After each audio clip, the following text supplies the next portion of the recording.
It's fine. Welcome back to another episode of Talking to the Media, your home for entertainment news and reviews by fans for fans. I'm zoomed out, but hey, we got the whole bunch here. I guess that's a good way to introduce everybody.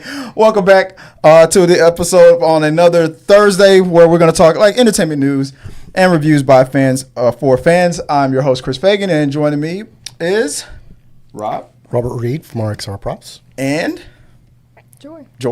Fagan. Just Joy. Guys, we're going to talk about spoilers for the Deadpool and Wolverine movie. We just saw it. This is our second time seeing it. So if you guys have not seen Deadpool and Wolverine, this is the full. We decided that this is the time we're going to go full spoilers. So we're sure that everybody here has seen it, right? No? I have not, but I'm written in, so spoilers are fine. Okay. I'm not going to be dissuaded from watching it. All right. So like I said, we're going full spoilers. I'm not going to get sued after we discuss this film today, right? So guys, if you have not seen Deadpool and Wolverine yet, what the hell is your problem? Two, I mean, I don't want to hear, I got a job, I got wife, I got kids. I don't hear that. I don't want to hear that. What is your problem? It's like, there's no excuse. No excuses. So, like I said, if you have any questions, comments, concerns, anything you want to add to the conversation, put it in the box. We're watching the chat. I'm going to put your comments up on display as we go along. We're going to talk about some other developing news and why is that trending segment where the Robert Downey Jr. Reveal for Dr. Doom and the response from the actor formerly known as Kang. So we're going to get into all that, guys. Let's get right into it. So. Babe, let's go back to the first topic of the week. This is week 2 for Deadpool and Wolverine, which opened up with over 211 million domestically and 444 million worldwide. Wow. We are going to go over the spoilers. So Break it down. Well, we'll go right into it. Man. Well, let's just real fast recap exactly what the story was all about. So the movie starts off in Deadpool's universe, where the movie actually starts off with him in the woods looking as he was looking for Logan, and he's being attacked by the TVA. And then we get a little flashback and to how we all got here. We get the NSYNC bye bye bye dance off. Which is now trending all over the place now. To take it back, like let's go back to how we got here. And so he discovered during his birthday party, I think it was his birthday, all of his family, friends, everybody from the previous movies come to celebrate his birthday. He's now been living on a different Earth 1000. I don't know. It listed on the screen. No, that was his Earth. That was the Earth for Deadpool, Earth 10005 or something like that. It has it on the screen. That's his Earth. So that's where it all starts. But as they're celebrating, we learn that him and Vanessa are broken up, and he's trying to be normal. He's wearing a hair system. Yeah, he's not trying to. Yeah, the hair system was funny. Stapled to his head. And immediately, and I'm assuming immediately, based on what happened with what happened in part 2 with all the time travel, he's introduced to the TVA. And we assume that it's because he got in trouble with all that time travel. We're assuming that that's what they're there for. Is to talk about all the crimes of time that he did. But then we learn something new that's never ever been introduced in any of the Marvel movies before. That there is his universe is dying because his universe's anchor being has died, which turns out to be Logan. And because at first he assumed he was am I the anchor being? And they just bust out laughing. No. So I thought that was. So I wanted to first talk about this whole concept of the anchor being. What do you based on the other Marvel movies that we've seen that they've never introduced this concept before? How did it come up? And you guys, let me know what are your thoughts about the anchor being? Did you Did it make sense to you? Did you like it as a? I mean, it didn't bother me, but I also don't like read all the so seeing new stuff doesn't faze me because I'm like maybe it's I forgot to somewhere. I'm over here forgetting to push the switch button, but I just don't know. Learning that Logan was the anchor being, you learn that when an anchor being in a universe dies, then the universe slowly, dies. I took it as a metaphor for. I took this whole concept of an anchor being as a metaphor for studios when they fail and when they die. But in the movie they took it very seriously. But he said typically this happens over thousands of years. Yeah, it takes a long time for that universe to fade out. But but he wanted to speed it up. Yeah, that was the plot of the movie. That the TVA wanted to. He didn't like just monitoring, babysitting universes and watching them slowly fade out of existence. He wanted to speed up the process because he just I just want to get things done. So your universe's anchor being, which is Logan, has died because he died in the last Logan movie. So your universe is about to be deleted. But we have decided to save you and pluck you out of your universe and bring you to the main MCU, the big expanded what did they call it? The sacred timeline. The sacred timeline. So that was the gift that they were going to give to Logan. But you have to abandon your friends. You have to turn your back on them. They cannot come with you. Only you. Your universe is about to die. And obviously Deadpool is not going to let that happen. So his whole thing in this movie is, okay, if the reason why my universe is dying because Logan died, let me just go get another Logan and problem solved. But it turns out you can't just trade one anchor being with just another variant, especially the Logan that he picked, which turned out to be the worst Logan of them all because this Logan was super hated. Yeah, super hated in his universe because I'm assuming just like what we saw in the first X-Men movie when the X-Men were trying to convince Logan to join. Remember how hesitant he was? Yeah. In this universe, he didn't come back. They all died. And then because they all died, he got so upset about it that he went on a rampage and just started killing everybody. Which made the legacy of the X-Men even worse. See? So all the humans were like, see how all these mutants are? So he just made everything worse. Really dark time. Because I'm assuming he went to a berserker barrage. Anyway. So yeah, so that was the whole the plot of the movie. So Deadpool wants to save his universe by convincing the TVA to spare his universe. He convinces Logan to help him because, hey, maybe the TVA can go back and help you out too. And the TVA villain we get introduced to, Paradox is this guy's name. What did you think about? Well, I mean, when he snatches Logan from his and brings him back, he didn't really bring him back very willingly. Mm-hmm. He didn't want to help. Yeah, and of course he goes to attack Paradox. Paradox zaps is very quickly like what was this those is not part of that take you out of the universe. And Loki, where they send you to the void. Yeah. And when Wolverine, he was like, this isn't even part of the plan. Like I don't really know. We're not doing this. And then zapped them both to the void. To the void. And so now the mission is to get out of the void so we can save their universes. And the buddy cop movie pretty much begins.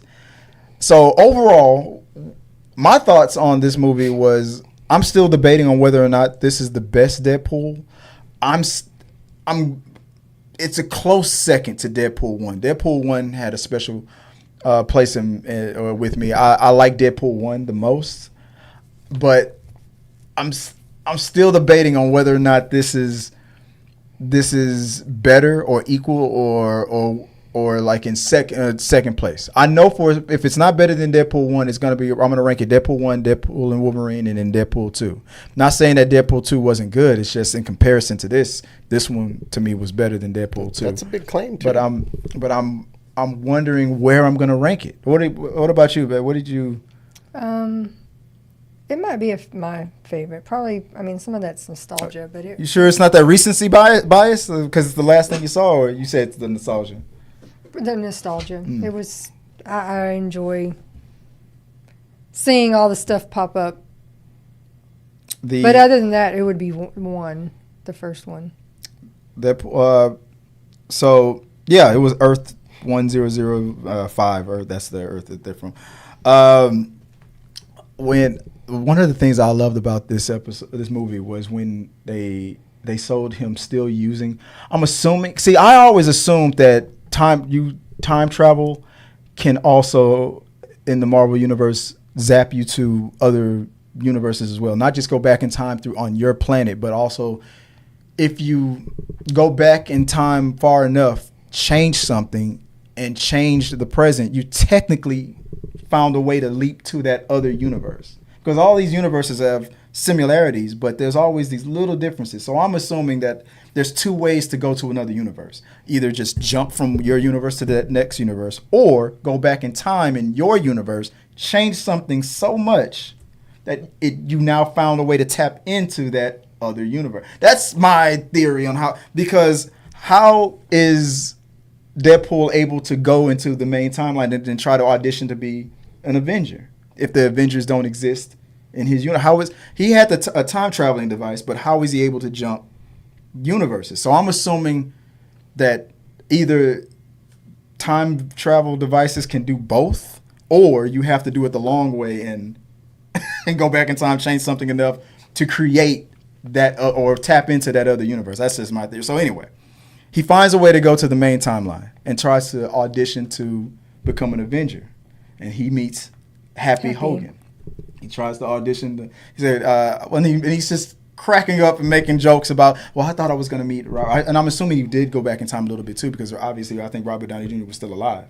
Yeah, he was there. This was 2018, but he was like, he wants to meet the big guy, and he's like, well, the big guy doesn't do this anymore. Doesn't do interviews. But why am I being interviewed by the chauffeur? But so he's cracking wise on while he's trying to audition. But one of the things that I thought was really awesome was the fact that Hogan said, well, you're telling me that the reason why you want to be an Avenger is because you need it, but we don't, but people become Avengers because people need them. It's not because you need the people. It was like your reasonings are a little selfish right now, but we're going to keep, but he said, we're going to keep our eye on you. And he was like, jump for the middle, because then you'll never. You're aiming too high. Yeah.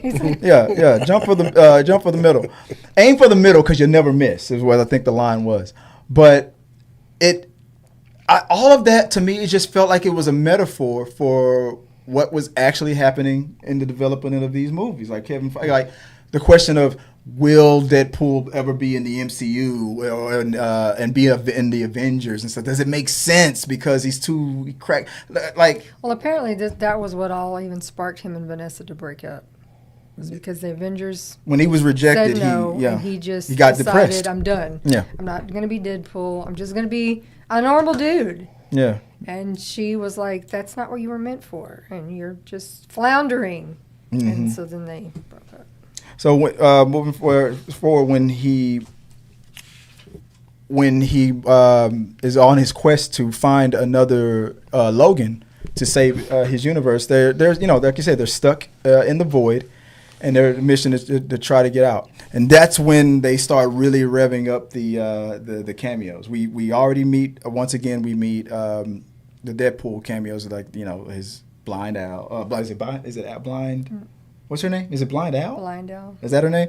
Kamiko and Megasonic, Teenage Warhead. We meet all the regulars, and and it's fun. They're all at his birthday party. They're all at his birthday party. So, but then when we get into the void, that's when it picks up. During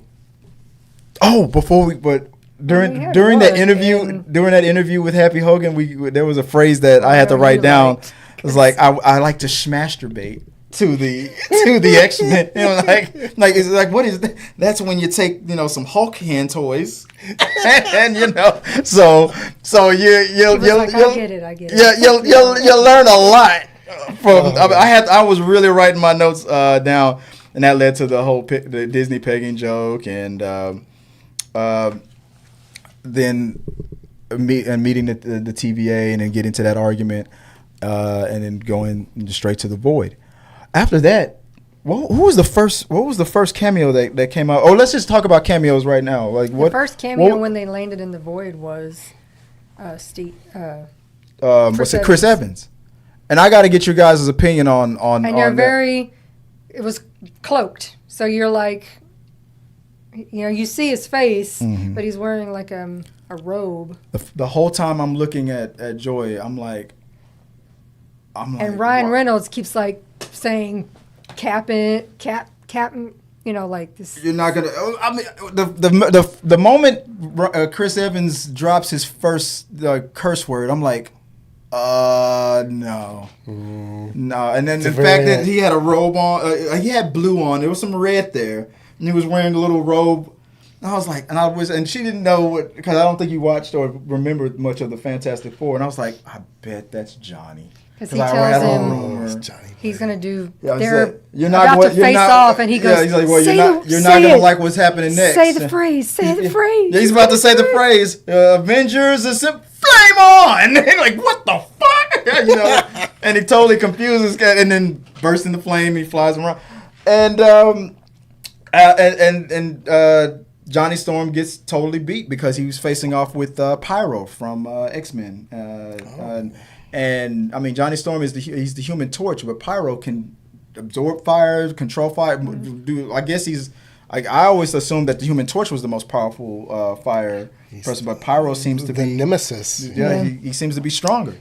A return of Sabretooth, the original Sabretooth from the first X-Men movie. That original actor, I would have preferred to see the Sabretooth from the Wolverine movies, but I guess he didn't want to return. But we got the original Sabretooth back. There was rumors. Okay, so any other cameos that you had that you enjoyed after that? Besides, we'll get to the actual main one. But between the main ones at the end, I'm talking about before that. That was any of them other stand out? We got to meet Charles Xavier. Well, that was all X-Men people, so it really didn't mean a lot. Yeah. So we get introduced to the big bad, which is Charles Xavier's twin sister, who was like, I guess they faced off in the womb, and Charles Xavier tried to destroy her, and even from infancy, she had to be taken. The TVA had to take her out. She got sent there. She got sent there when she was an infant. That's how evil and powerful she is. What was the dude with the Juggernaut? The Juggernaut from X-Men First Stand or Last Stand. X-Men Last Stand, but it wasn't the same actor. It was a younger dude. It wasn't him. Oh. So Deadpool made a little crack about how we got another Juggernaut, but. There was a guy that was red like a devil. X-Men First Class. That I believe it would be what's his name? The guy who teleports. Nightcrawler's. I believe he would be Nightcrawler's father. So he was all red. I believe it was the same actor. The gentleman who played Toad and played Darth Maul. Yeah. He returned. Oh wow! And there was a lady too that was. Lady Deathstrike. That's right. She was there as well. And they were all working for the big bad. They were all working for her. They were all afraid of her. She was not. She was damn near immortal. She was in Charles's chair, and they were like. They assumed it was.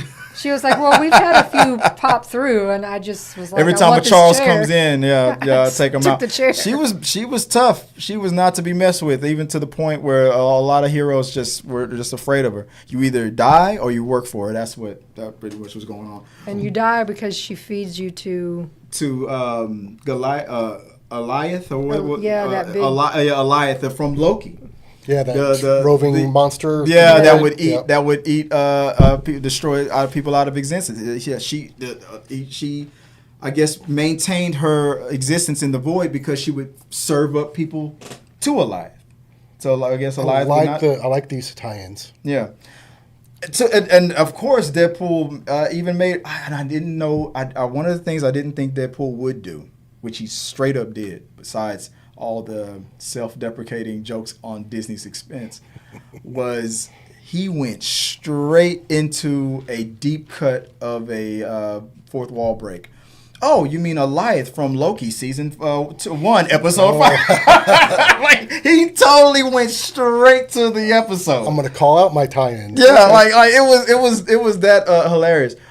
But going all the way into finally getting out of the void and meeting up with the big cameos. Now we finally went to the big cameos. You want to go? You want to go there, babe? They escape Elias or whatever. Run into the pretty Deadpool, which is just Ryan Reynolds. It was Van Wilder as a Deadpool. That's who he was. Nice Pool is what his name was. Nice Pool. No mask, long hair, beard, and he kept saying, just "I nice. have to protect the face. You gotta protect the face." It was just, and he says, "People they call me Nice Pool." And he had the dog, Papa. He was like, "That's I'm." And her he had Papa. Dog Pool with him. Dog Pool kept running away from him and finding Deadpool Prime. And he was like, "You're not a very good Papa." And he's like, the little scamp keeps escaping because the dog was trying to get away from his ass. So he had golden guns, golden deagles that Ryan Reynolds had his eye on the whole movie. I knew, golden pistoleros. He's like, I'm surprised he didn't walk off with those. He was like, over my dead body. You can get my deagles over my dead body. And then Ryan Reynolds Prime was like, okay.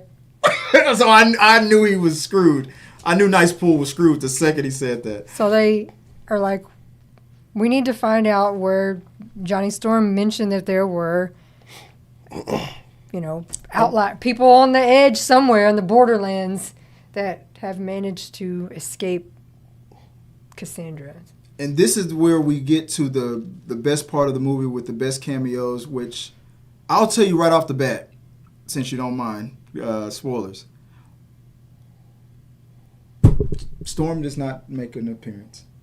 Oh, man. And I was so pissed. I was so because but then it made sense. That would have been too powerful. Storm is almost pretty much at some point like a level 10 threat. She would have been way too powerful. Omega level, yeah. Because our big baddest was considered an Omega level mutant. She was Storm would have been too powerful. But I wanted to see, and I assumed Holly Berry, but now I'm thinking that Ryan Reynolds purposely. Because I heard that they leaked fake leaks on purpose. They like X-23, which is who they bumped into, X-23 from Logan. There was a leaked picture of X-23 wearing the yellow. Never happened. I saw that picture. I was like, oh wow, she's wearing the Logan yellow. Nope. She's there, but no. She did make an appearance? She made an appearance. She but not in the but yellow. She was she was a key surprise. Well, Ryan Reynolds said that we don't have cameos. We have surprises. he said, because he was like, cameos indicate that, quick in and out. Like they just you see them and you're like, oh, that's so cool, and that's it. They're done. He goes, pivotal. Everybody that you see, they have a purpose. Yeah, they're part of the story. Yeah, and she was very much so. So the Nice Pool gives them his car, Betsy. He's like, she'll get you there. And it's a Honda Odyssey. Yeah. But that's a good How many people do they cram in the Odyssey? Oh, this is just it's just the two of them in there. It's the buddy travel thing. But the fact that it's a road trip now and Deadpool's annoying the hell out of him, and that's when he accidentally lets it slip. Taylor Swift music. There's your Taylor Swift cameo. Just the music. But he lets it slip that we can go out there and maybe the TVA can fix your world. And it's like pumps up. What the hell do you mean maybe? Because he goes, wait a minute, what did you say? And he goes, well, when you get back. And he goes, no, before that. That maybe they can fix it. And he goes, you said they could. He goes, well, it was an educated wish. And he was like, this educated wish was used a couple times in the movie. An educated wish. But he's just straight up lied to Wolverine about his world being saved. Then leads to is that where the brawl ensues? 24 hours of just beating the crap beating the hell out of that Honda Odyssey. But Ricky Buzz brings up. Let's talk about all the Wolverines that happened right in the beginning of the movie. Like there was a montage moment when he's trying to find the perfect Wolverine, short Wolverine, where he finds all the classic Wolverines throughout the comic book history. Like think of your favorite or most classic iconic X-Men cover. the X-Men cover where Wolverine has his claws out and you can see Hulk in the reflection. That that moment happened. The one with no hand. Was it the Age of Apocalypse Wolverine where he had that missing hand and that big 90s like rocker hair. Yeah. And he's beating the hell out of. He bumps into all these Wolverines trying to find the perfect one, but most of them just kick his ass, and he's like, "Nope, let me try another one." The Wolverine where he's at the gambling table, he's got the eye patch. It's like James Bond. He's like James Bond, but they're all played by Hugh Jackman, and he's like, "Nope," and he stabs him in the head. Nope, this is the wrong one. And then he goes into another world where, and this one's been leaked heavily on TikTok, where he sees this big jacked. And he's like, Wolverine. This is what I'm looking for. This is it. Oh, I love this. Got the motorcycles revving it up. Like, you know what? From the back, you look like Henry. Turns around. It's Henry fucking Cavill. Oh! Yeah. I tried to spare you this, buddy, but you're going to get...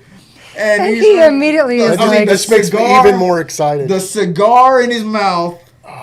Jacked, I mean, just and what Ryan Reynolds is he wearing a wife beater? Yes. Wearing this, yes, that jacked. Yeah, he immediately is like Wolverine.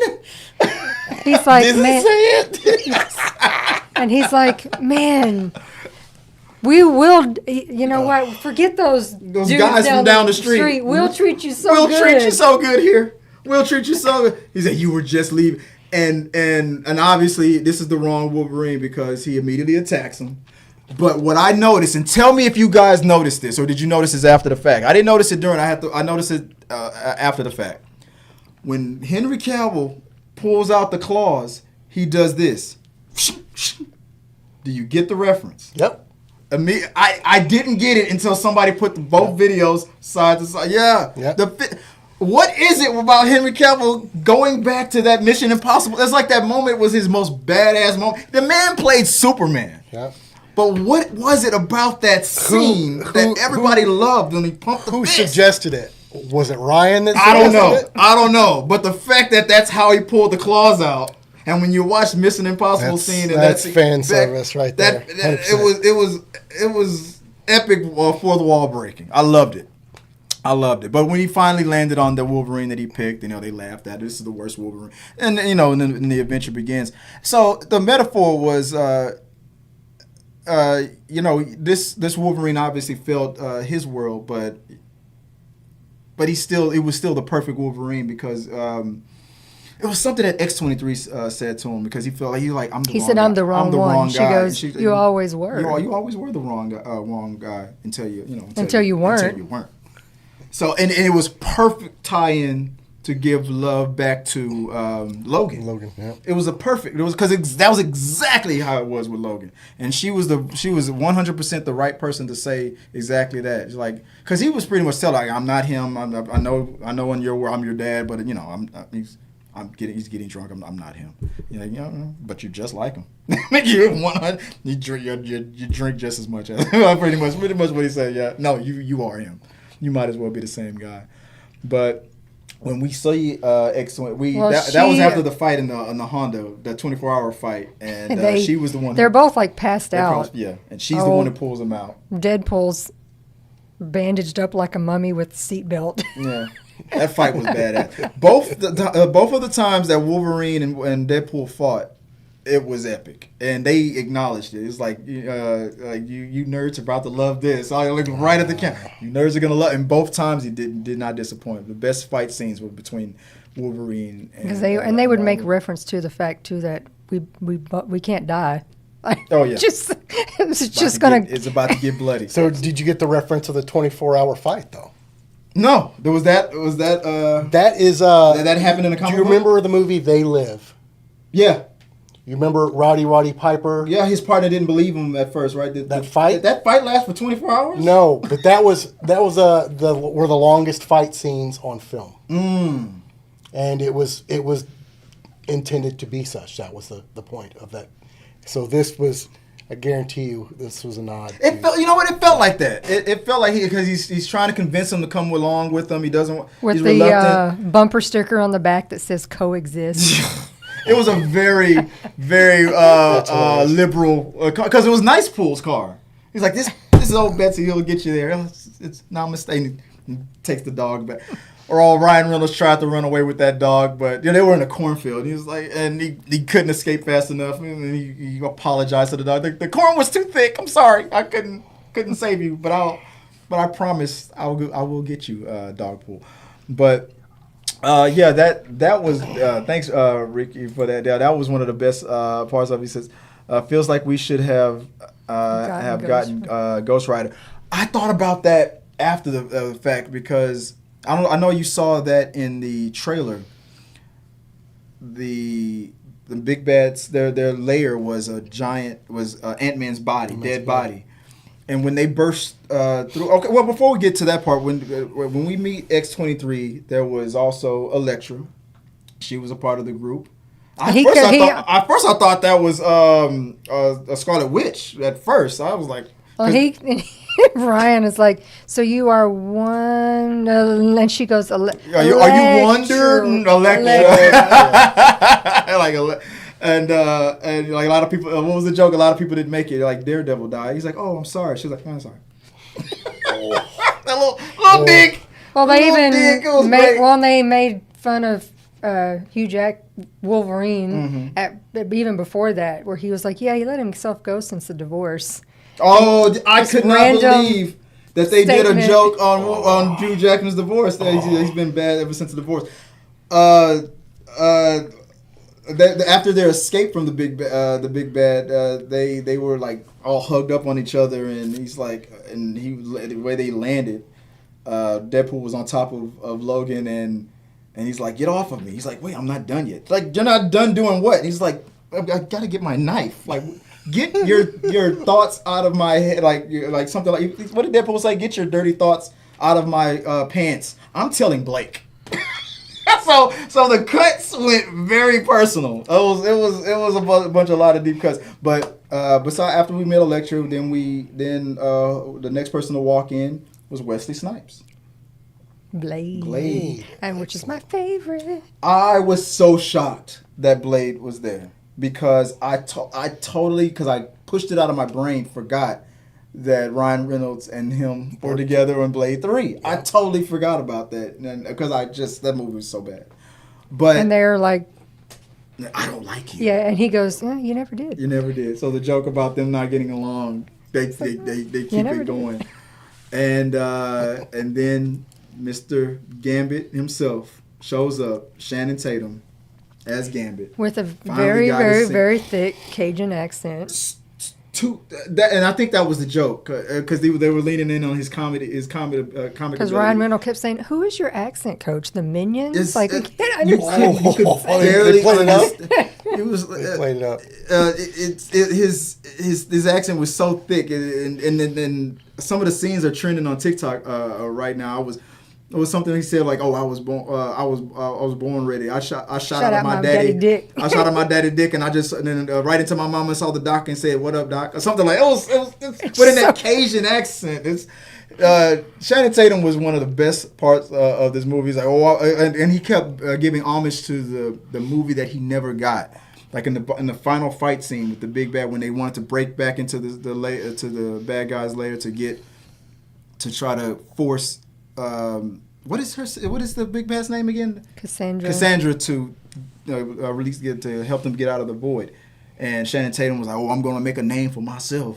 You're going to tell people what you saw here today." And there was obviously a nod to the fact that he never got his shot. Like he was pretty much telling the audience, "You're about to see what I could have done had I had my own movie." He's like, "I'm about to make a name for my." And he had the moves. I said, Channing Tatum is just doing his dance moves and stuff while he's fighting, but he kicked ass.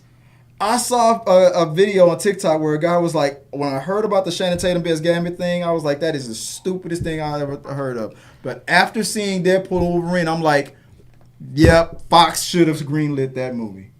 Shannon crushed it. It's Channing Tatum. He crushed it, and I agree. I didn't think that it would work, but he proved me wrong again, which now makes me think that Men in Black meets 21 Jump Street that leaked. I don't know if you heard about that was actually in the plans, possibly crossing that over. And I'm like, that's the dumbest thing ever. But now I'm like, no, do it. Do it. This man can do no wrong. And they say they still want to do it. Sony thought of crossing over 21 Jump Street and Men in Black, having them try to become Men in Black. But I'm thinking they should do it. But the whole process of the Paradox from the TVA wanting to destroy Deadpool's universe, it's because they just want to. I think it's a metaphor of just wanting to move on, get everything back on track with the MCU, and let's just forget about everything that happened with Fox. But this movie did something so perfect and it wasn't always great with Fox. These Fox movies, some of them were epic and they were great. Perfect movies, almost perfect movies like X-Men Part 2. I love that movie, but some of them were But this movie did such a great job of giving the characters like Elektra, who they felt were, I guess, not utilized as good as they could have been. That had that flop after flop after flop, and even Blade. I mean, even though Blade 1 and 2 was so great, but Blade 3, it's like they didn't get their ending that they felt like they deserved or they could have had. This was the moments, especially that final fight. That's what Blade and Elektra and Gambit were fighting for, to have that one last moment where you could have seen what we really could have done with the right, I guess, rioters or right backing, what Fox, the potential Fox really could have had. And I think that's what they were really going for. In my opinion, last minute redemption. That last minute of redemption, I feel like they pulled it off. I think, and I think that's exactly what they were saying in the exposition. Like when he said, "I'm going to make a name for myself. You're going to remember what I did here today." And that's one of the scenes that's trending all over TikTok right now is Gambit, and people thinking, "Damn, no, let him be Gambit. Let him. I hope they bring him back." I won't go too far into the ending of it because even though we spoil like a big chunk of the movie, we honestly didn't even get into a lot. One of my favorite lines is Blade's line. What, motherfucker still trying to ice skate uphill? No, he used it. He got the line. yeah, he went back to it. Line. Yeah, motherfuckers are still trying to ice skate uphill. That line didn't hit you that hard. I don't know if you remembered it from part one, but the second he said it, I was like, yes! I couldn't believe he said it. No, when they are going to attack. Oh my God! Yes. He comes out of the top with like a big bazooka gun thing. He said, "Where'd you get that from?" He said, "Oh, one of the Punishers." And like, which one? There's been like 5. And he goes, "There's only." He goes, "There's only been one Blade, and there's only ever gonna be one Blade." And Ryan looks at the screen and goes, "Sure about that?" Somebody gonna tell him? You sure about that? Or Wesley's right, because this movie they still hadn't made that damn. This movie still hasn't been greenlit. What the hell is going on? So the question is: was Ryan Reynolds looking at the camera because Blade is wrong, or was Ryan Reynolds looking at the camera like, "Come on, Kevin, get this thing. Come on, Kevin." So the redemption, the legacy of Fox, I think this thing played homage to it, because at the end of the movie, played that old song that they always play at like weddings, something unpredictable, and then they showed all the footage from old tons Fox. of behind the scenes reels from all the old Fox X-Men movies and Elektra and different things. Yeah, so they really wanted to. They had like in the Void a big 20th Century Fox like logo broken like. I mean, to be fair, Deadpool really did throw some jabs. He's like, "Suck it, Fox! I'm going to Disneyland." Like he threw a lot of jabs, but overall, the movie did a great job on putting on the homage and tribute. Putting on the mask at the end. Oh yeah, finally seeing Wolverine with the mask that we see behind us right here. I finally see him in the And I was afraid that it wouldn't work. But the way he's like, look how cool his mask look. He's threatening like Batman. But this guy can move his neck. You know, so they said it. so, he's like Batman, but he can move his neck. So it's like it was, and that's exactly what it was. So many great lines. It made you go, damn it, Fox. Seeing it here now, this whole time, because that's honestly the story of Deadpool. They didn't want to do the Deadpool movie. And Ryan said he was lucky that they even let him do the test footage. And that's another reason why I love watching interviews, because there was an interview where Ryan Reynolds and Hugh Jackman were putting each other on a lie detector test. And while Ryan was the one hooked up, Hugh Jackman asked him, the Deadpool footage when the first Deadpool movie came out was leaked. Were you the one who leaked it? And Ryan was like, pass. He would not answer the question. He knows he leaked it. And if it wasn't for that, Fox never would have made that movie. But when they saw how great the test footage was received, they did it, and then the rest was history. So how many other? So what Gambit have worked? Would all these other movies work? I'm sorry, what was it? Seeing there's lots of fighting at the end, and you get Wolverine and Deadpool side by side in the air, and this majestic shot of Wolverine and the claws and in that comic book position. Yeah, way up in the air, and then it looks so like badass. It looks like a comic book cover or a thumbnail with the way they were posed with slow motion after the big fight with all the Deadpools. There was a bunch of variant Deadpools. And as soon as the slow mo ends, Deadpool doesn't stick the landing. Wolverine lands all majestic, and Deadpool just falls. He's like, I'm ruined it. Damn it! And so it's a lot of self-deprecating jabs. To see you got Wolverine's abs, to which Ryan Reynolds is like, take it in, America. Oh, speaking of America, there was that one line with when the TVA was trying to first get Deadpool, and I think they were in the mountains. So something about, for some reason, Canada came up. He was like, Logan, I can't believe you desecrated the body of Logan. He was like, he was a hero, and the only good thing that ever come out of godforsaken Canada, and Deadpool, being Ryan Reynolds, he's like a Canadian. He's like, sword right in the mouth. Get my country's name out your fucking mouth. and my sword. Yeah.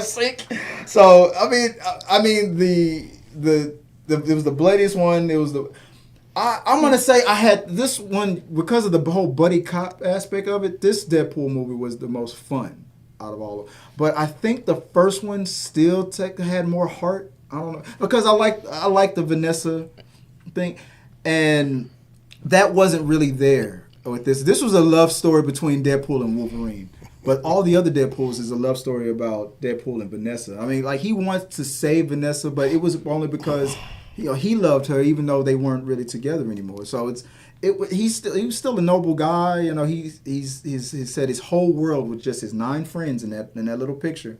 That's his whole world. He screw everybody else. His whole world was just them. So the heart was still there, but this wasn't a Vanessa Deadpool love story again. I guess they did it twice. I guess they felt like they didn't have to do it. The love story was really about Ryan Reynolds and Hugh Jackman, their friendship. That was the love story for this movie. Now, but I thought it worked, and I'm still wondering. Ryan Reynolds and his baby knife. Every time he used it, baby knife.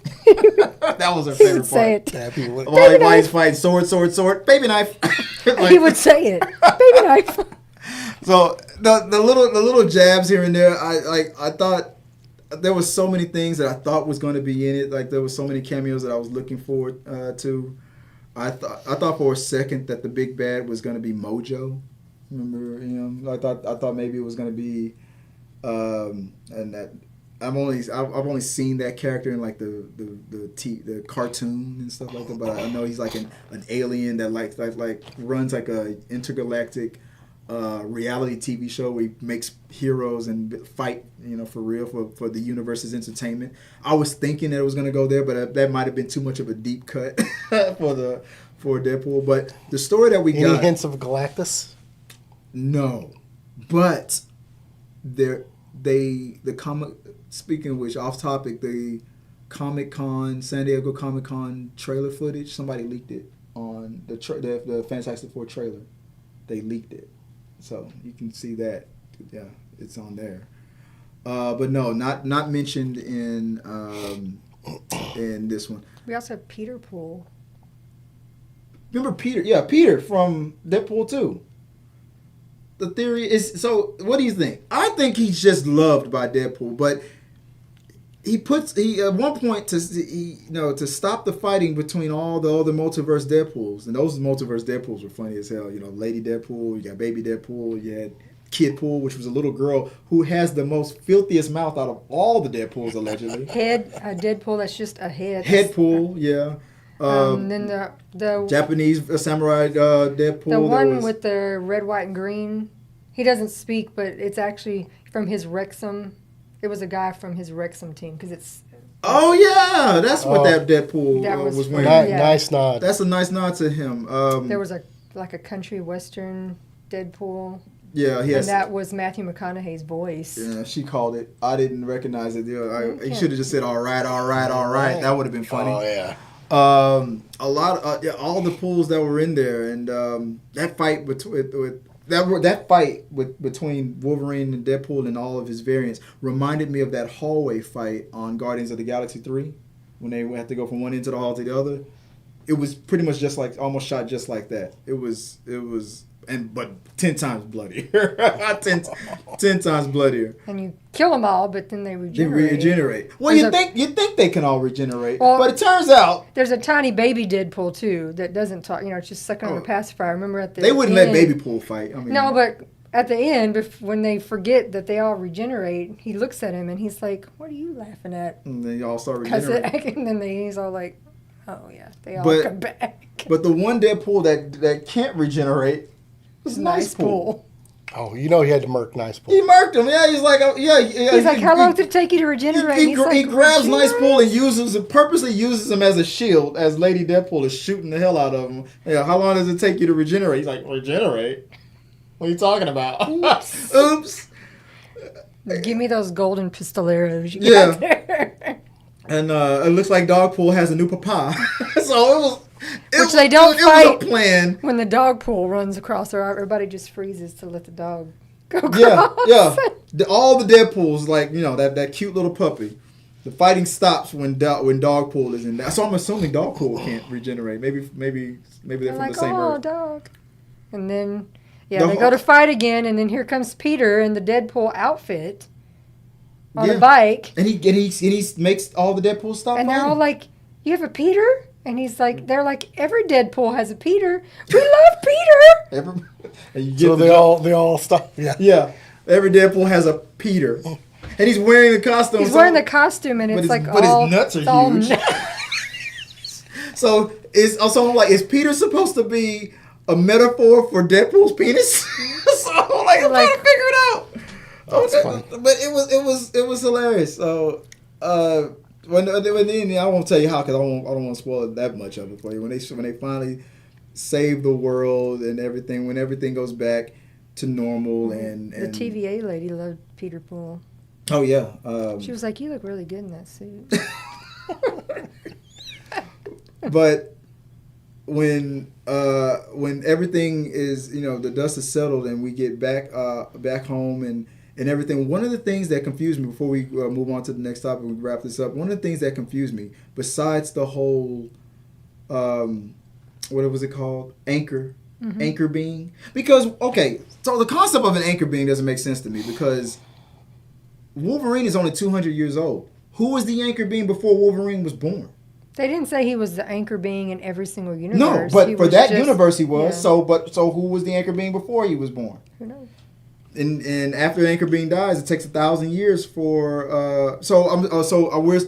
but that's why I think it was just a metaphor for studio or for this cinematic universe or something because it's a good way to just look at to highlight a character variant. Because Wolverine to designate a specific character variant and to give them a little bit of a spotlight for a little while. For example, like you would think it would be Superman, but for the DCEU, no, the anchor being would technically be Batman. Because he's the cash cow, he's the money maker. And the second it wasn't working anymore, and they said I guess they used the Logan death thing to be a metaphor for that was the beginning of the end of the Fox Marvel universe. That makes sense. Logan died. So I'm like that. So I'm thinking, don't look too deep into meaning of this anchor being thing. I don't think they're going to use it ever again moving forward. I think it was just a metaphor for Fox. Hugh Jackman as Wolverine is the anchor being for the Fox. He kept telling Marvel him, universe. Disney's going to own you until you're like 90. Yeah. Till you're 90. You're going to do this till you're 90. Till you're fucking 90. Which, at this point, that's it. So far, it's true. He's still doing it. But I had a great time with it. I know there was some some more comments. We'll go through them all before. You got 1, 2, 3 in that color. The story was pretty plain. Says you think it was a buddy cop movie. I mean it followed pretty much the same formula of most buddy cop like travel adventure type movies, but it was still a fucking Deadpool movie, man. It still had all the epic things that we love about Deadpool. So I wouldn't say it was plain, but I understand what you're trying to say. What was this? I am now. I don't know what they were. They're somebody as a new person. Oh, okay. Saying I'm new here. Oh, okay. This is Kevin. Says I'm not shocked or surprised that Marvel Studios is going. What am I? I gotta expand it. It's going the safe route just to make a profit and always not to offend people. When did they do that? When did they go the safe route? I don't think they're doing it with Deadpool. I was going to say, I don't think they were trying not to offend people. This is the one that's free to offend all. They even acknowledged the woke term. Deadpool was like, in some scenes in the beginning, Deadpool seemed to be like the anti-woke guy. He was like, I think he was a flat earther. He was really going the other way with it. I'm like, wow, this was kind of funny. And he was like, I'm Marvel Jesus. I'm Marvel Jesus. Even though a lot of people got offended with that, right? With him calling himself that. But no, Marvel Jesus did an outstanding job. It was great, man. We saw it twice. We got the jokes in. I got somebody trying to get my notes in. Oh my goodness. When the TVA suited Deadpool up for the first time, that tailor, he's like, I'm gonna go in the back room with your tailor and get suited up. And this creepy old guy was his tailor, helping him get suited up. Puts the gloves on, zips him up really slow. Zips up his crotch, cups his balls, turns him around, smacks him on the ass a little bit, helps him put his swords in, smacks him on the ass again. I'm like, what is going? He's like, well, you're. And he's like, your tailor's a predator, I think. So it was, and that's why that was the scene in the trailer when he comes out the elevator, like, because he loved it. But I mean, they had a whole bunch. I already mentioned the Blake joke. You're joining. When he met with Henry Cavill, he was like, "You're gonna love it here," but you're joining the MCU at a little bit of a low point now. But we're gonna work it out. So there was a lot of jokes at Disney's expense that I love. Calverine, I already mentioned that. The Thor thing. Okay. We don't know what that was, but okay, so the TVA. How the TV has all the monitors and stuff like that. He's showing them Captain America. There's a lot of adventures that they show from different universes and stuff like that. So there was a scene where the paradox from the TVA says, "This is you're not supposed to see that. What's that on that screen? It's you're not. That's nothing. It's something from the distant future." And it's Deadpool with half of his mask gone. It looked like after a big battle. And he's being cradled by Thor. Which I couldn't tell if that was really... Was that really Chris Hemsworth? It looked like him. I guess it was. Thor crying his ass off. Was cradling a dying Deadpool. And he's like, what is that? He's like, oh no, that's something way in the future. You don't worry about that. I wonder if that's Secret Wars. Exactly. So I'm like, did they just show us a scene that's going to, because every time after that he gets knocked out and wakes up, he wakes up going, oh, the Thor. He's still he's fantasizing about this Thor thing. I'm okay. So like, he just says something with Thor every time. The question is yeah.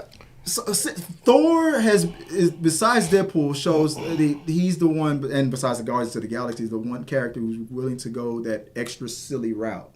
So I'm thinking Thor, silly Thor, will be the bridge to help justify Deadpool doing any type of scene with any of the Avengers. I'm thinking Thor is going to be that bridge. That tie-in. To make a little sense. Like, why is... Because I know Thor would get a kick out of Deadpool. He's probably... Maybe they become best friends. Maybe...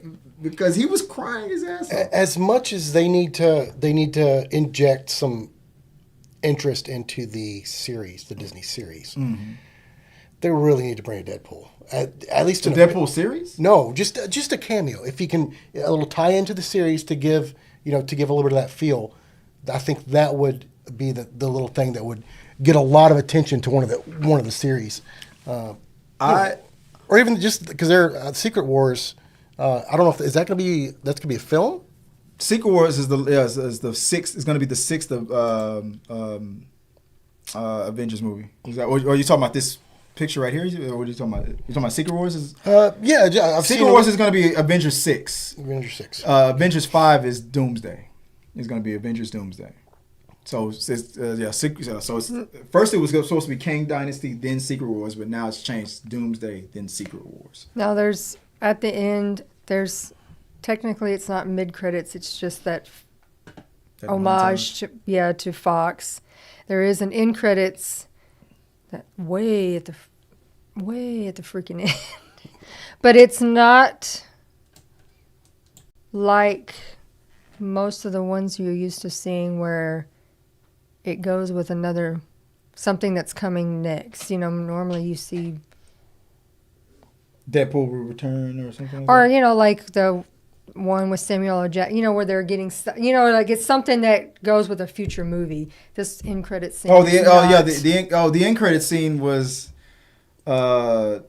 we didn't. You know what? I'll save that. That's I was just saying I'll save there is an end credit. We didn't talk much about what happened with. And it's good to watch. It's just not the normal one that you're used to seeing. There's something that happened in the beginning of the movie that gets tied up in the very end that you don't see coming. So that one I won't spoil. The very end credit, I won't spoil that one for you because I think you will get a kick out of that joke. Okay. So, but I know what you were talking about. Last thing I want to bring up, I guess we can all talk about plainly. So Wolverine and Deadpool and Wolverine, $444 million in the worldwide in the first weekend. And yesterday, Tuesday night, it broke a record for a Tuesday night a week after the movie. Another. Cha-ching. Yeah. So Cha-ching. It made a lot of money on a random Tuesday. Yeah. Well, here we go. This is what we got. Grossing. This is from today. I looked at this. It was still around $400-something million, and I refreshed it a few minutes ago, and this is where it's at right now. Internationally, 300 million. Domestically, 280 million. Total worldwide, it's knocking on the door of $600 million worldwide. And it's in the middle of the second week. My question to I posted this question up on Twitter a little bit ago. I do a little screenshot of it. I asked, when will Deadpool and Wolverine hit the $1 billion mark? Week 1? Week 2, week 3, week 4, or week 5? Right now, with early on, people think that it's going to hit $1 billion this weekend. I don't think so. I think week 3. But some people are saying week 4. What would you if you were to guess? What do you think with the pace that it's going? It's already crossed $500 million. Do you think it's gonna make up another $300 to $400 million by the end of this Sunday? By next Monday or before next Monday? That'll be a tough week before the weekend begins. Okay, yeah. Like after Okay, yeah, okay. I think they'll almost get it after at least after this Sunday is pretty much what you're saying. Yeah, that's week 3. So yeah, I agree. Because usually we have a 50% drop off. I mean, it made $500 million, but 50% of that is like another 200 to 300 million. So it's got the legs though, but it's already in the territory of $1 billion. Yeah, so Tuesday it made like 25 million, which is broke the record for the best Tuesday ever for an R-rated movie. And then yesterday, it did the same for the best Wednesday ever for an R-rated movie, previously held by The Joker. With that, it totally crushed the Joker's. Like the Joker was like 9.6 on a million on a Wednesday, and Deadpool was 19.3 million just on Wednesday yesterday. I mean, that is the end result of good marketing work and giving the people what they want to see. So it covers a huge populace. It's not like one segment of, one genre of people. Yeah, it's pretty widespread. Widespread and loved is the Deadpool character and this intellectual property. So yeah, this is the trinity of giving good fan service and good marketing and good content. They said every movie that's ever made that amount of money that fast in the first weekend, there's the car scene. He's like, come on. It made that amount of money, like 200 million worldwide, that fast domestically. Each and every one of them. It said there's not one movie that's made over $200 million in the first weekend that has not gone to make $1 billion. Oh yeah, it's gonna get there. So it's gonna get there. But I'm thinking about the third week. And another little, because Ryan Reynolds is notorious for his breaking the fourth wall, and when he and Nice Pool. Yeah, I was wondering when you're going to bring that one up. Because he calls him Van Wilder, because I believe that was really Van Wilder in the Deadpool. He did say something He's about like, you did say something He's like, you Van Wilder something. And Nice Pool was like, I can break the fourth wall too. And he turns to the script, Nice Pool turns and he goes, the proposal. And then just turns back. He said, yeah, I can slightly tap the fourth wall as well. The proposal. And Deadpool gets pissed, like, that's not what I do. Like that's not how I do it. Like everything about Nice Pool just irked him. But it was like the fourth wall tapping and whatnot. But like, oh man, it was a great time. Maybe I'll see it again on the theater. It's I always judge a movie by its rewatchability. So I saw Deadpool 1 a bunch of times, and are we freezing on YouTube? Mm-hmm. But I saw Deadpool 1 a bunch of times, but I'm already ready to see Deadpool. That's the rewatchable. For me, is it working for me? Yeah, it's working. I see. Sometimes it's my tablet. Or is it just you? It's probably just my tablet. Well, we got to figure it out.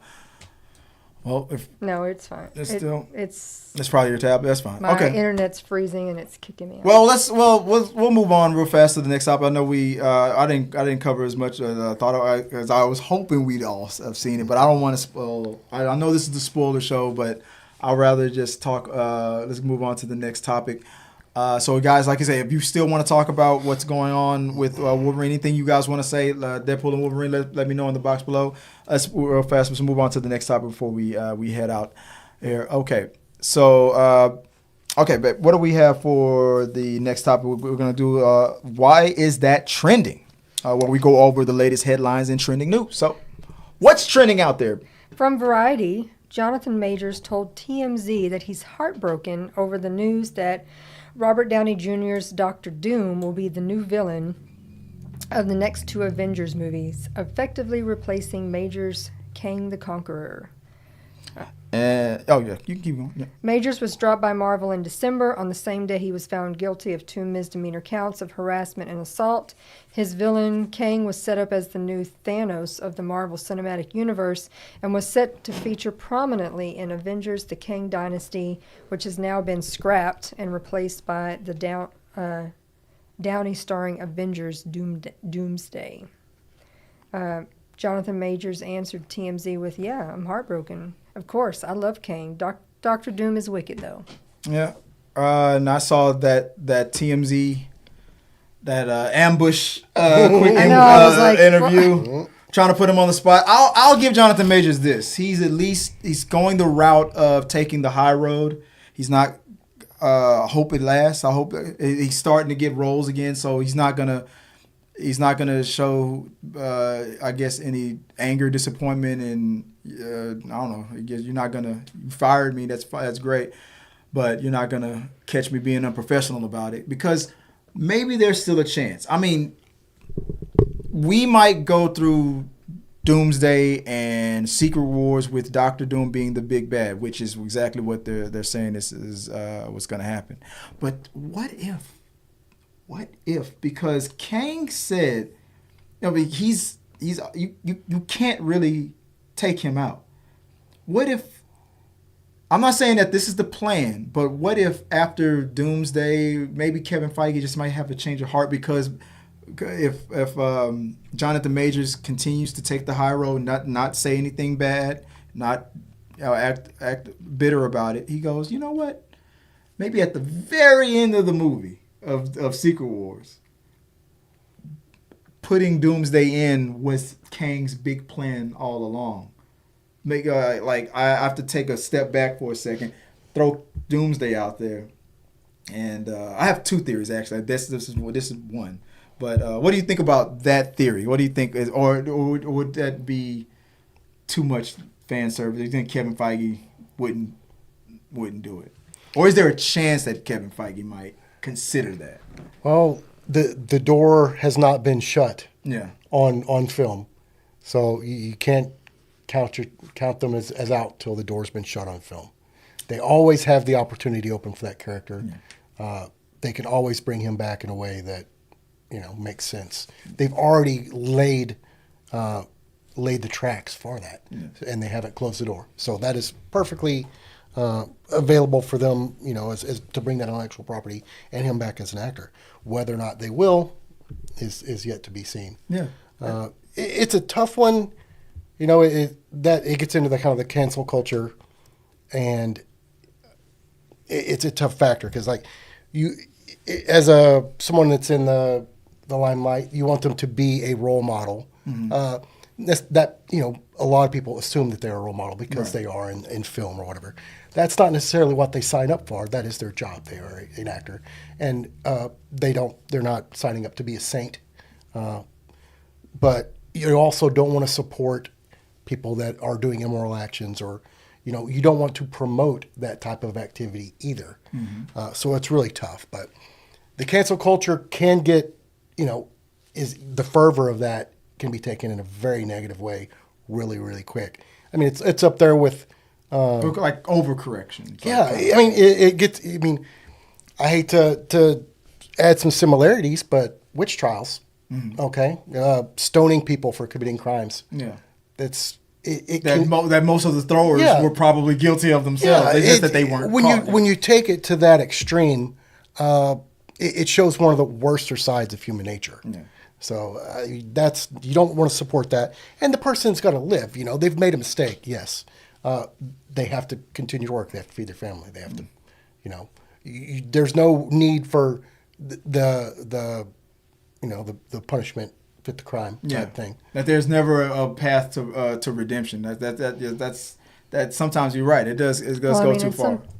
I have pointed out that Robert Downey Jr. himself is. And the interviewer brought it up. Like, how does it feel? You had a misdemeanor, and my theory is this: because in the midst of it, while the fans were upset that some of these Kang appearances and it wasn't getting the impact that they were getting, like if you compare it to like Thanos' slow rollout, it wasn't hitting.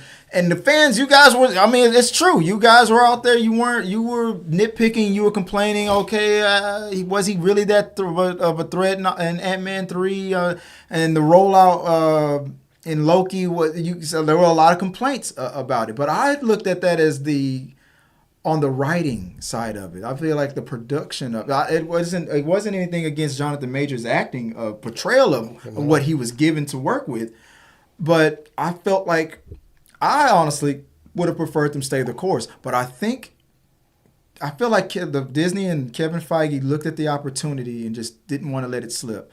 It was like, well, fans are already complaining about the way we're rolling Kang out.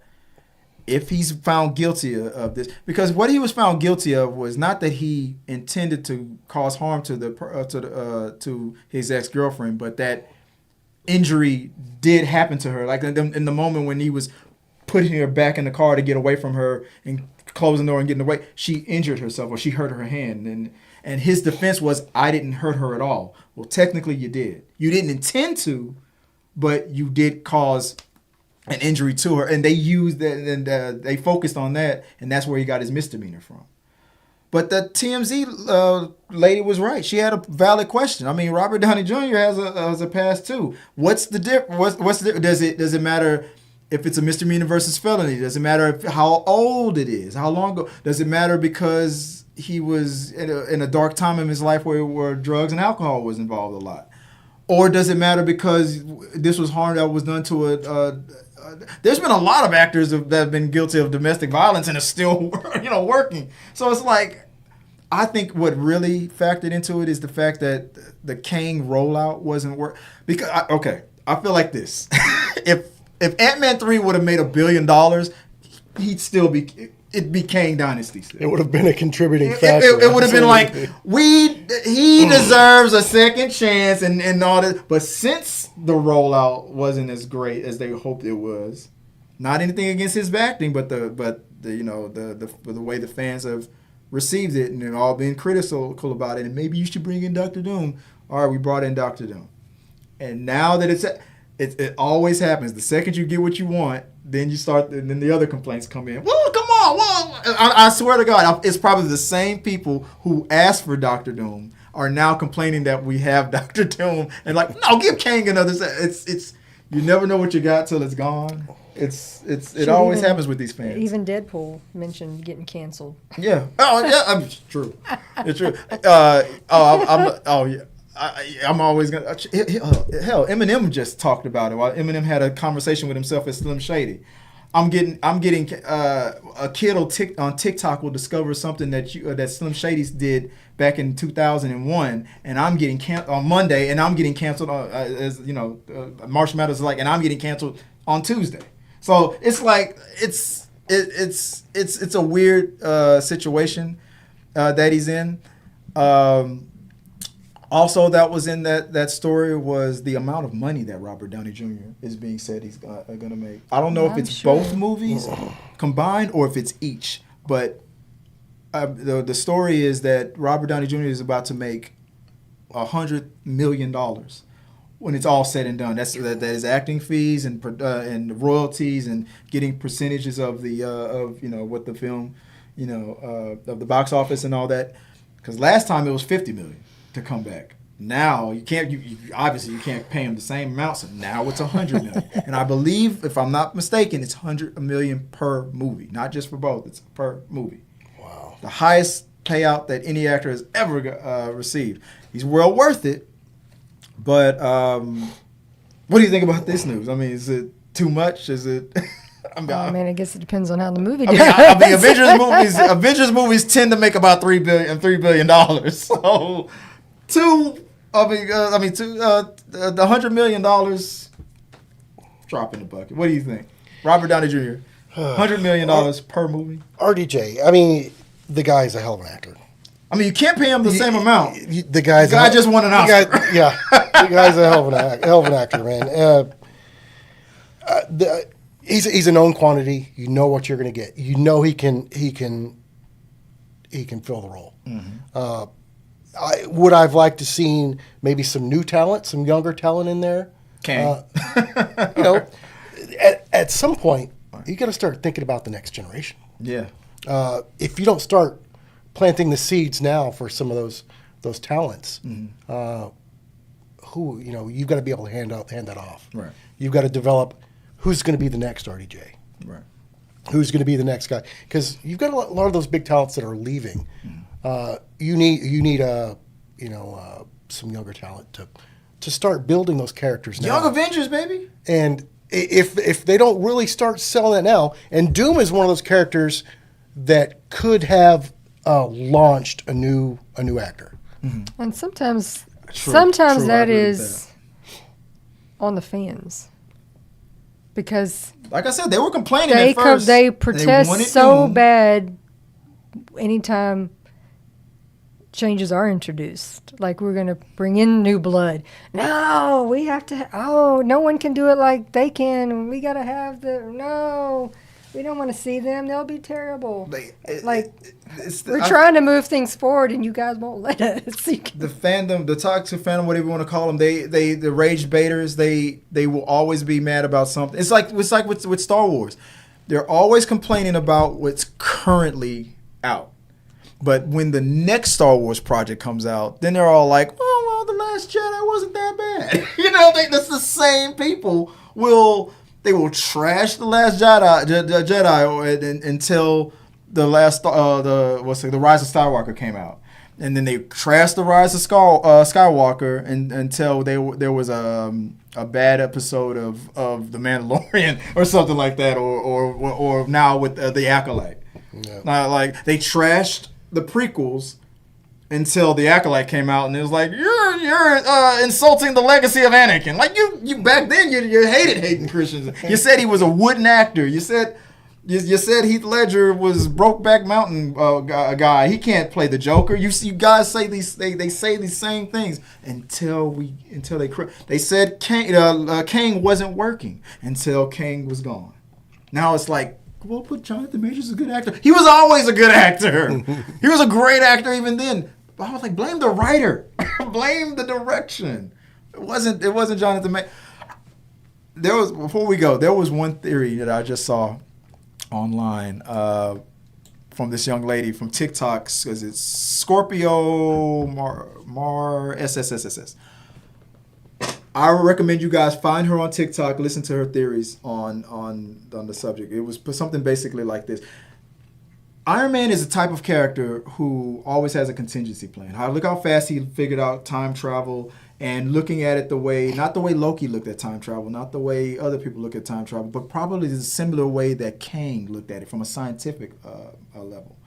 Kang, and she didn't mention this much of it, but this is where I connected it to. Kang, when he figured out how time really works, you notice that he wasn't, in Loki, he wasn't afraid of being taken out, being killed, because he knew that if he always has a piece of himself somewhere else, and that he could use Loki to, help him finish off his master plan. And think like this.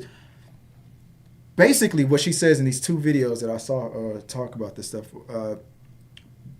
wouldn't it make sense that a man who discovered how to time travel that fast would not also, just like Kang figured it out, how to also have a contingency plan to cheat death? And I was like, okay, well, I like where this is going. And she continued on where she would say, remember how Robert Downey Jr., his main goal was to get back to his family, Pepper Potts and his daughter, and how he left a piece of himself. He talked about death, and then almost that message that hologram said, how pretty much saying like this is like even death kind of isn't the end. Maybe this wasn't the intention, but now that we saw how Kang used time in different multiverses and knew how to cheat death through time travel and whatnot, maybe Iron Man, who is known for adapting, his suit failed when it reached a certain atmosphere. By the next movie, he's able to go into outer space in his suit. His suit gets ripped off of him. By the next movie, nanotechnology. His suit shield failed him with Thanos. Wakanda laser hologram shield. He's always adapting. By the next movie, Iron Man always evolves that technology. So if he figured out time travel, if he knew that death was probably the way it was going to end, he would probably have figured out a way, just like Kang seems to have, to put a piece of himself somewhere else to come back to his family in the end, and maybe that's why Doctor Doom is he's Tony Stark variant. A Tony Stark variant. I mean, because maybe he has to be reactivated to go back to the Tony Stark that he really is, or something like that, with this Kang thing. And maybe my dream of then Kang comes out and he goes, that was my plan the whole time. I don't know. I'm combining this person's theory and my theory together. And now, but but that was basically what she was getting at in her TikTok video, that maybe, just maybe, Tony Stark figured all this stuff out while he was inventing time travel and knew to put himself somewhere else in another universe, in hopes that the Avengers would, when they need him, would be able to find him again. Or he because remember what Tony Stark. Remember what Robert Downey Jr. said at Comic-Con. Different mask, same task. What the hell does that mean?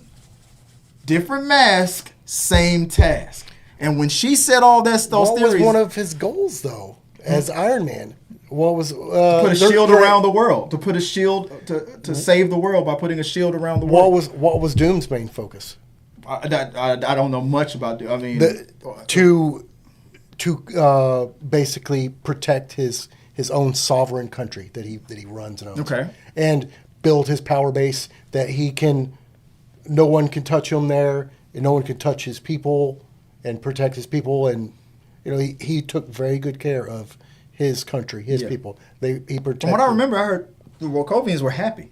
Like they they treated him. He was a dictator. But he treated his people good. Yeah, they loved him. Yeah, absolutely.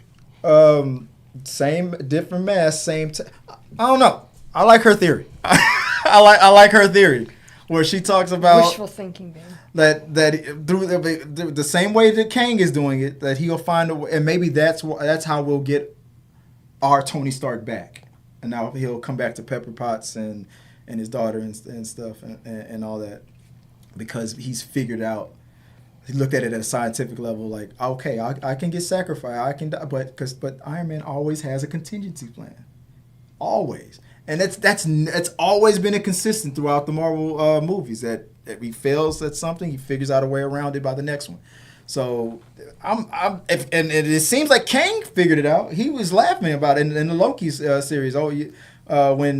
When that fight between Loki and Shuri kept happening, and Kang burst in like, oh, you still haven't figured it out yet, huh? So I'm like, if that scientist could figure it out, I'm leaning towards it. Guys, go to her TikTok, watch her videos on this theory. It's pretty interesting. I'm thinking there's something there. Another reason why I think she's onto something is because, and I don't have it up, but I wish I did. Go back and look at the Avengers Doomsday and the Avengers Secret Wars new logo that they came up with. Look at the coloring of it. You remember what the color? The Doomsday, Avengers Doomsday was green, obviously for Dr. Doom. But Avengers Secret Wars, originally when it was rolled out, they used navy blue. The colors that they have now with the new logo is Avengers Secret Wars. It's red and yellow. Right when you introduced Robert Downey Jr., you got him as Dr. Doom, but the last logo why Iron Man colors? Why did they change the colors? Why did they change the colors from blue, which were Kang colors in a way? That would be neat to watch. If you start seeing the colors keep flopping continually on different media, that could be calling out to characters that are going to be in Secret Wars. Red and yellow to me is just Iron Man, but if they change I mean, red and yellow is Deadpool and Wolverine. That's they like those tie-ins. They like to leave maybe that's why they use that color, because they were giving a nod to the go out and see Deadpool and dangle Wolverine. Little Easter eggs, because there's nothing that you can glean from it unless you can guess, but it's not a real spoiler. But just some marketing. If someone comes to marketing, go, hey, we're going to use these colors for the deal. and someone up top knows why. Right. Marketing's just like, oh, no, they told me it's these colors, so I did. I just can't help but there has to be a purpose. When she said her theory, the original colors were they were black and white pretty much. It was just plain like silver and black. I think Kang. Oh no, there it is. There's a lot. It's heavy in the blue. But now there it is. And then now it is Iron Man colors. It looks Iron Man-ish. So I don't know. I feel like this TikTok lady, I think her Scorpion Mars is I think she might be onto something. I think Tony Stark has figured out a way, like Kang, how to cheat death, and is using this evil version of himself to come, because there was a good version of Kang and Loki. So maybe there's a way that Tony figured out how to because she also mentioned that because Doctor Strange looked through the future and all those different possibilities. While Tony was figuring out time travel, he must have jumped on undiscovered arcing timelines and all different. He must have noticed it too when he was figuring out time travel. So, in that moment between Doctor Strange and him, that it could all be connected, or at least they could put that in that was Tony's plan all along. Yeah, you're gonna die, but you'll come back in about 5 or 10 years or something like that. And they were just talking with their eyes. It's comic books. So yeah, it's comic books. They were talking with their eyes. You're gonna die, but then Jonathan Majors is gonna get fired. Then you're gonna, they talk the whole thing, and then it's gonna be a big thing. Then you're gonna come back, $100 million. You're back. What do you think? And he's like, but he was just doing this the whole time. Just what a payday. That's what Doctor Strange was saying. $100 million. That's what Doctor Strange was. That one when he was holding that one up. Just one. $100 million. It's like Austin Powers. And then Robert Downey Jr. saw that payday and was like, fine, I am Iron Man. Boom. Let's get paid, baby. 2026, 27, whenever these movies are going to come out. I don't know. I know this isn't two hot takes, but that's my hot take of the week. There's my theory of why Doctor Strange was telling Tony, you're about to get paid, Robert. About to get paid. But what do you guys think about my wild theories? Let me know what you guys think in the comment section. Do you think there's still a chance for Kang to come out at the very, very, very end? I was Kang all along, just like Agatha. Or do you think this is it for Jonathan? I think I feel like if he stays on this path, if he stays nice about it, doesn't throw jabs, throw shade, I think Kevin might let him come back. I mean, if you built your reputation up with the fans, so it's safe to now bring you back in Disney. I mean, it was a misdemeanor. It was a conviction, but it was in comparison to a lot of other currently working actors in Disney. That's fair is fair. Depend on Jonathan Majors. Yeah, and like I said, his attitude. Are we going to stay the straight and narrow and not have any more incidences of anything? Yeah. Are you and Megan Good, gonna, stay on screen, be normal, and don't, just stay on this? I just say whatever path that he's on right now, it seems like obviously we know he's a good actor. Maybe the Flash dude, and we couldn't stay on the straight and narrow. It's going to take time for that fervor to die. Yeah, it'll take time, but I have a feeling that if he does, Kevin might give him his job back, and we might have a surprise Kang at the very end once good Tony Stark comes back. Because we know, come on, he's gonna turn back into a good person one way or another. Whether he finds another good Iron Man or brings Iron Man back to life through time travel, something's gonna happen. He's gonna come back, and then Kang's gonna come out like, I was Agatha all along. I don't know. That's my theory. I don't know. Let me know what you guys think, guys. That's the show. I know we went overtime. on it, and because we got really excited about the Deadpool talk. Guys, go out there and go check out Deadpool and Wolverine. It was awesome. Maybe I will check it out one more time. Don't forget, if you want to come back tomorrow, we're going to have another horror discussion with Tyler Causey for After Dark. We're gonna go see. Well, I'm not. Well, I thought I was gonna go see it. She's going to go screen the M. Night Shyamalan movie with Josh Hartnett. Josh Hartnett's Trap. She's going to check that out and review it for you guys. So come back tomorrow and watch After Dark with Tyler Causey. All right, guys.